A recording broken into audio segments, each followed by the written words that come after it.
जो लोकतंत्र का सबसे काला अध्याय था, आपातकाल, उसको 50 वर्ष पूर्ण होने जा रहे हैं और उस निमित्त भारतीय जनता पार्टी संपूर्ण राष्ट्र में 50 वर्ष के पूर्व जो कुछ घटा था उसे वर्तमान पीढ़ी को भी जानकारी होनी चाहिए।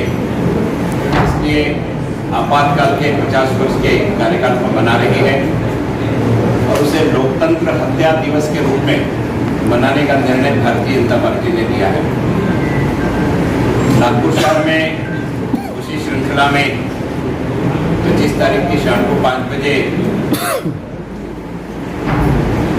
वनामती के ऑडिटोरियम में इस कार्यक्रम का आयोजन किया गया है। उस कार्यक्रम का नाम लोकतंत्र सेनानी स्वागत वंदन अभिनंदन समारोह करके रखा है। इस कार्यक्रम में मुख्य वक्ता के रूप में श्री विनय जी सहस्त्रबुद्धे, रामभोग मांडगी प्रबोधनी के सर्वे सर्वा है कहने में अतिशयोक्ति नहीं, भारतीय जनता पार्टी के बौद्धिक प्रकोष्ठ को विशेषता से ध्यान देते हैं। इसके साथ साथ पूर्व राज्यसभा के सदस्य भी है, वो संबोधित करेंगे। नागपुर उनके आगमन के पश्चात कुछ घरों में जो हमारे मीसाबंदी परिवार के घर हैं, उन घरों में प्रत्यक्ष मुलाकात के लिए भी विनय जी जाएंगे। इस प्रकार से कार्यक्रम का नियोजन किया गया है। उस कार्यक्रम में नागपुर शहर में वर्तमान में जो लोग जीवित है उस आंदोलन के, उन लोकतंत्र सेनानियों को उस कार्यक्रम में घर से वहां तक लाने ले जाने की व्यवस्था ये स्थानीय कार्यकर्ताओं के माध्यम से की गई है। जिनका स्वास्थ्य आने लायक है उन्हें उस कार्यक्रम तक उपस्थिति दर्ज कराने का निवेदन व्यक्तिगत तौर पर उनके घर घर जाकर के किया है। और जिन परिवारों में निधन हो गया है उन परिवारों की उनकी पत्नियां, उनके बच्चे, इनको बुला करके उनका सत्कार करना, इस प्रकार का नियोजन उस कार्यक्रम में किया गया है। इस संपूर्ण आयोजन में जब हमने प्राथमिक बैठक ली तो सभी लोकतंत्र सेनानियों का ऐसा मनोगत था कि यह जो पेंशन है इस पेंशन में वृद्धि होनी चाहिए। साथ ही साथ में जिस प्रकार से स्वतंत्रता संग्राम सेनानियों को एक प्रमाण पत्र भारत सरकार की तरफ से मिलता है, उसी प्रकार का एक प्रमाण पत्र महाराष्ट्र सरकार के माध्यम से लोकतंत्र सेनानियों को भी मिलना चाहिए। इन लोकतंत्र सेनानियों की बात हमने माननीय देवेंद्र जी फडणवीस जो महाराष्ट्र के मुख्यमंत्री हैं उन तक पहुंचाई। 17 तारीख के कैबिनेट में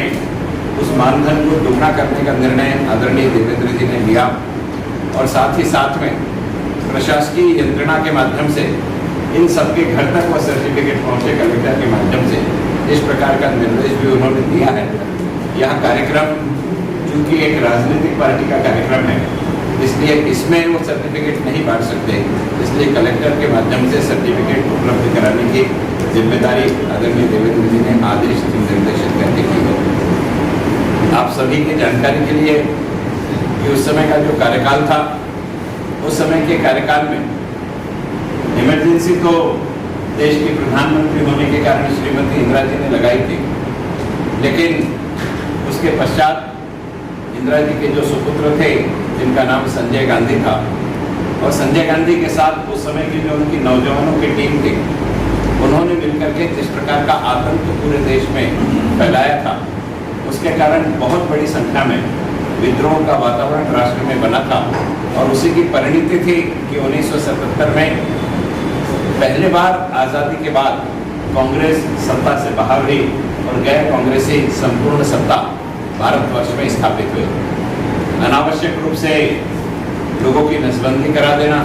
जिनका विवाह नहीं हुआ उनकी भी नसबंदी करा देना, जो सिंगर कांग्रेस के अधिवेशन में गाना नहीं गाता है आकाशवाणी से उसका गाना बंद करवा, प्रसारण बंद करवा देना, इस प्रकार के अनेक ऐसे कार्य जो सत्ता पर रहते हुए नहीं करने चाहिए, ऐसे सारे के सारे कार्य संजय जी के नेतृत्व में उनकी युवा ब्रिगेड ने करी थी और इस सबकी परिणति ही सत्ता परिवर्तन के रूप में मिली थी। उस समय अनेक परिवार पूर्ण रूप से उद्ध्वस्त हो गए। मैं आदरणीय राजेंद्र पुरोहित जी से मिलने के लिए गया था। उन्होंने बताया कि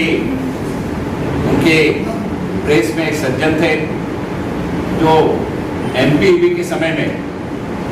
एमपीईबी से भी पहले नागपुर इलेक्ट्रिक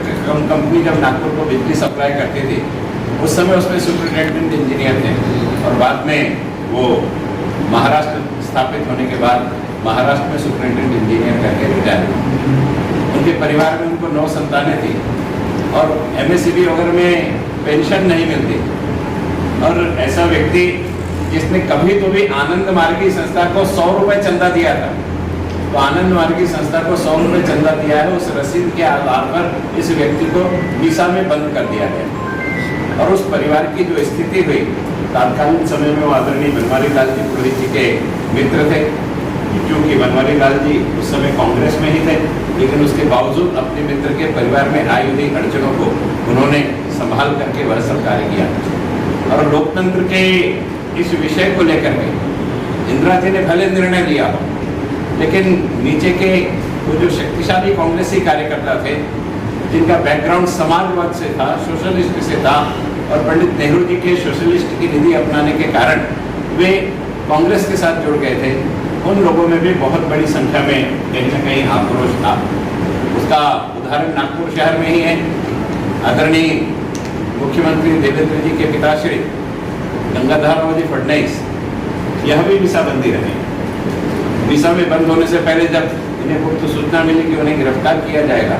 तो नागपुर के ही कांग्रेस के एक वरिष्ठ नेता जो सोशलिस्ट थे, उनके घर में 7 दिन तक के वो गुप्त रूप से रहे। आपके समक्ष नाम बताने में कोई अड़चन नहीं। एक वरिष्ठ पत्रकार उमेश चौबे जी जो उनके बहुत अच्छे मित्र थे, दोनों साथ में पार्षद थे, उनके घर में गंगाधर राव रहे। अर्थात यह कांग्रेस और गैर कांग्रेस का विरोध विषय नहीं था, ये लोकतंत्र की हत्या का विषय था। इसलिए जो कांग्रेसी पुरातन काल में सोशलिस्ट थे लेकिन कांग्रेस में शामिल हो गए थे, उन सारे लोगों ने भी इन सब बातों में साथ दिया है। जयप्रकाश नारायण जी ने इसका नेतृत्व किया, समग्र क्रांति इस आंदोलन का नाम दिया और शायद स्वतंत्रता आंदोलन के बाद का सबसे बड़ा यह आंदोलन था। वह त्रासदी वर्तमान पीढ़ी को पता नहीं है, इसलिए वर्तमान पीढ़ी को पता चलना चाहिए कि जो संविधान की लाल किताब जिसके ऊपर संविधान लिखा है और अंदर पूरा कोरा है, वो लेकर के देश में घूमते हैं, तो उनके परिवार ने संविधान के साथ क्या क्या किया। संविधान का इतिहास जब लिखा जाएगा तो संविधान को रक्त रंजित करने का काम सबसे ज्यादा किसी ने किया तो कांग्रेस के कार्यकाल में हुआ है। यह प्रतिपादित करने के लिए भी इस कार्यक्रम का आयोजन है। इसके अलावा भारतीय जनता पार्टी एक पत्रक निकाल रही है, जिस पत्रक में वह सारे प्रसंग हो गए कि किस किस प्रसंग पर भारत के संविधान का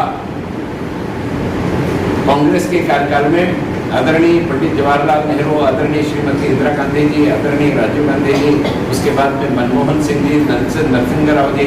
इनके कार्यकाल में किस प्रकार से संविधान के उधेड़बुन की गई, उसका एक पत्रक भारतीय जनता पार्टी निकाल रही है, जो हमारे युवा मोर्चा के माध्यम से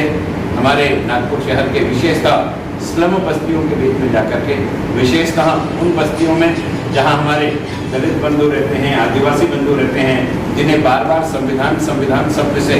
कहीं ना कहीं उनको दिग्भ्रमित करने की कोशिश की जाती है, उनकी आंखों के सामने असली संविधान की रक्षा किसने करी और संविधान को किसने सबसे ज्यादा नुकसान पहुंचाया, इस इतिहास को पहुंचाने का काम भी इस दिवस के माध्यम से